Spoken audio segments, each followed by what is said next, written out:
Hello, thank you for attending this session of HIPAA Answers. My name is Michael McCoy. I'm a senior HIPAA consultant for High-Tech Compliance Associates, and in this series we're going over the most commonly asked questions from our clients. Number one on that list is, how much can we charge patients for copies of their medical records?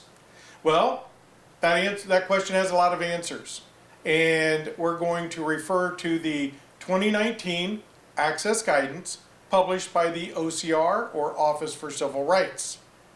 In their guidance, it states that the privacy rule permits covered entities to impose a reasonable cost-based fee.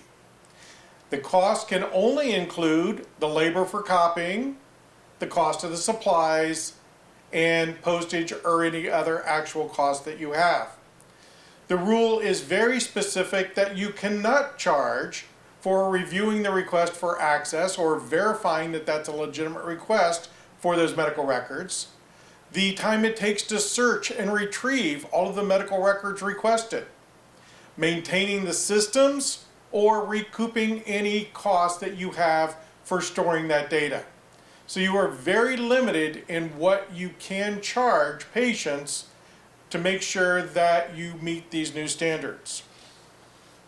So the Office for Civil Rights in their Access Guidance listed 4 different ways that you can charge for medical records.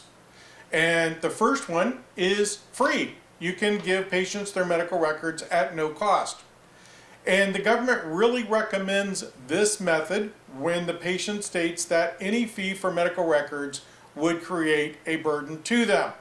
You have to remember the government's purpose here is to get more medical records into the hands of the patients, thinking that that will make them healthier.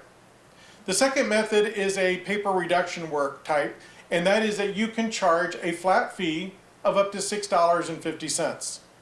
So $6.50 may or may not be allowed to be charged, because here's where the interaction of state and federal law are going to occur. So with HIPAA, I can charge that flat fee of $6.50, but let's say we're in the state of Florida, which allows $1 per page up to the first 25 pages. So under Florida law, which is more beneficial to the patient, I could only charge $2, not the flat fee of $6.50. However, if it were 10 pages, then I would be, and I'm charging the flat fee, I can only go to $6.50. So again, whatever benefits the patient the most. Remember that if a patient owes you a balance, you cannot withhold medical records. So you have to remember that that plays no role in the part of the patient having access to the medical records. When you email a patient records, and many times offices tell us we don't do that, it's against HIPAA. Well, no, the Access Guidance clearly states you must email a patient their medical records upon request. And the government in their videos states that a good price for that is that flat fee of $6.50. Please watch further videos if you need more information on this. The next method to charge is actual cost. So Sally in Medical Records is the person doing this. It takes her 12 minutes to make those copies or provided in the method that the patient has requested. And so I can charge for Sally's time. If we put it on a thumb drive, I can charge for that thumb drive. And of course, if we're mailing it, I can add postage and other costs as well. That may get a little bit difficult. So the fourth method may be the best, and that is using an average cost method. So we've got 3 or 4 different people in the office that deliver medical records. We take an average of those costs and put it onto a worksheet so that we can easily show the patients why we charge them what we charge them. In fact, that is a requirement. If we charge over that flat fee of $6.50, we must, upon request, provide the patient with a worksheet showing how we came up with those costs. Now, at no charge, you can go to our website, www.HIPAAcompliancekit.com, and you can download our pricing worksheet that you can use for your practice. And again, no charge. Go to our site, go to our YouTube companion page, and there you'll be able to access not only that pricing worksheet for patients, but also the full access guidance to review. Now, there's another law that we have to be concerned with, and it's called information blocking. Information blocking has been in effect since April 5th of 2021, and it is very important that we start abiding by this new law. And it really is going to refer to your electronic protected health information, or the information in your EMR. And what it states is that you must give free access to the patient portal.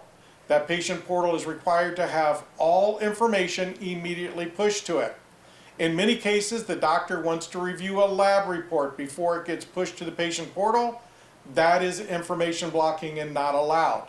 All information that the EMR can push to your EMR portal must be pushed immediately per the information blocking requirements. So remember that the Office for Civil Rights has given out tens of thousands of dollars in fines for practices overcharging for medical records. So again, if you've not implemented this in your office, this is something you definitely want to implement right away. If you need those supplies or the access guidance, go to our website again, and we'll be happy to supply those to you at no cost. I want to thank you for your time today. Again, subscribe to our channel, as the proposed rule is expected to be published as the final rule soon. It's going to have a lot of major changes for your office, and we will keep you fully up to date on that. Thank you for your time. We look forward to seeing you in the next video.